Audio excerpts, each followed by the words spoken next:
5 জনের মুখে হাসি ফুটে, এটাই আমার জন্য পাওয়া, এটাই আমার জন্য পাওয়া, আমার জন্য পাওয়া।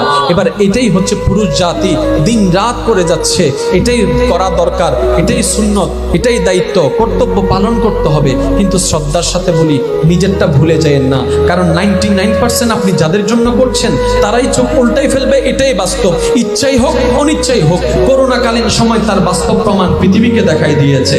আপনরা পর হয়ে গিয়েছে, আপনরা পর হয়ে গিয়েছে, চিহ্নেওয়ালা অচিন হয়ে গিয়েছে, কিন্তু তখনও বান্দারা বারবার স্মরণ করছে একজনকে, আল্লাহ আল্লাহ আল্লাহ। এই করোনাকালীন আল্লাহ ডাকটা প্রমাণ করে দেয়। আল্লাহ পাক বলে, এবার তো বুঝ, তোর আপন কেউ নাই আমি রব ছাড়া, তোর নবী মুস্তাফা ছাড়া।